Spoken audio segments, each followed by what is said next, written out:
Ok, dans cette vidéo, on va parler de l'iPhone 16 Pro avec son potentiel zoom x5 et une nouvelle architecture pour sa batterie, mais on va aussi parler de l'Apple Vision Pro avec sa sortie qui est malheureusement retardée. Selon Ming Chi Kuo, désolé pour la prononciation, l'iPhone 16 Pro sera doté d'un zoom x5 exactement le même que ce qu'on peut retrouver sur l'iPhone 15 Pro Max. Cette fois, ce sera plus destiné au modèle Pro Max avec l'iPhone 15 Pro Max et prochainement l'iPhone 16 Pro Max, mais bien aussi au petit modèle avec l'iPhone 16 Pro. La question qu'on peut se poser maintenant, c'est la disparition du téléobjectif x3 qu'on peut retrouver sur l'iPhone 13 Pro, l'iPhone 14 Pro ou alors l'iPhone 15 Pro. C'était le 77 mm, très apprécié par les photographes, surtout pour des photos portraits. Et de mon côté, si j'avais acheté l'iPhone 15 Pro, je serais parti sur le petit modèle pour avoir encore ce zoom x3. Le x5 ça zoome bien, mais en fait on a moins de polyvalence au final. J'espère que Apple va proposer des astuces logicielles pour proposer un équivalent 77 mm sans pour autant ajouter un quatrième objectif, mais ce serait ça pour moi la bonne solution. Ce serait d'avoir 4 capteurs, 4 objectifs pour avoir bien plus de polyvalence. Pour moi, pour des modèles pro,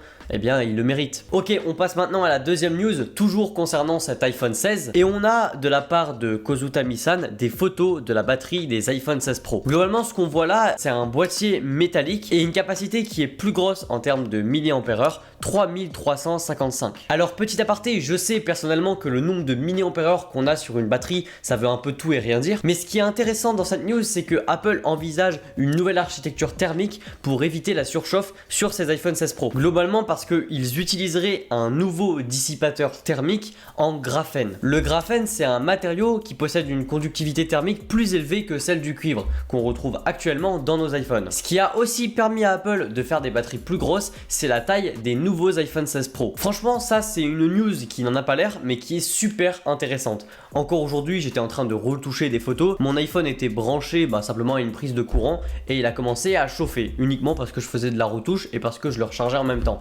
Ça me saoule parce que du coup sa luminosité se baisse de moitié et du coup je vois plus ce que je fais quoi. Allez, maintenant on va passer à l'Apple Vision Pro qui serait malheureusement retardé. Alors à l'origine, Apple il parlait d'une sortie en janvier 2024. En plus il y avait certaines rumeurs qui disaient que ce serait dans un premier temps que dans certains états. Enfin bref, c'était la galère et malheureusement là ils en rajoutent une couche avec une sortie qui est retardée de 2 mois. Pour mars 2024 à la place de janvier 2024. Alors ça vient de Mark Gurman et apparemment ils auraient pas des problèmes au niveau du matériel, le Vision Pro serait déjà finalisé, mais c'est plutôt au niveau du logiciel. Ils ont simplement besoin de plus de temps pour peaufiner VisionOS et aussi pour planifier la keynote. En fait, ce qui est complexe là chez eux aussi, c'est la commercialisation du produit, la préparation des Apple Store, la formation aussi des vendeurs et puis aussi les derniers tests de l'appareil. Clairement, le Vision Pro, d'après ce qu'on sait, ce serait le lancement le plus compliqué que ce qu'Apple a jamais réalisé. Mais en même temps, on peut l'imaginer parce que c'est un produit très personnel. Ils comptent même finaliser l'assemblage en fait du produit directement en Apple Store en choisissant le bon bandeau suivant les personnes pour que ça puisse parfaitement tenir sur la tête des utilisateurs. En vrai, on comprend pourquoi ils sont aussi soucieux de tous ces petits détails,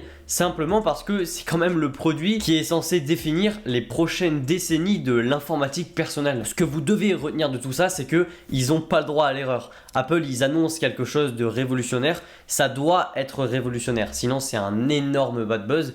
Et on sait que même quand ils font des choses assez exceptionnelles comme ils ont pu le faire auparavant, ils sont critiqués. Alors là, s'ils ratent un lancement comme ça, c'est vraiment la honte. Et ça doit être super compliqué chez eux. Enfin voilà, c'était les actus de la semaine, épisode 2. N'hésitez toujours pas à me dire ce que vous en pensez dans les commentaires si vous voulez que je traite des sujets, tant que c'est en rapport avec l'actualité et que ça date pas d'il y a 3 mois. En tout cas, si la vidéo vous a plu, eh bien likez la vidéo, partagez-la, abonnez-vous à la chaîne pour la faire découvrir à plus de monde. Et moi je vous dis à la prochaine pour une nouvelle vidéo. N'hésitez pas à voir le premier épisode aussi si vous l'avez pas vu. Allez, salut!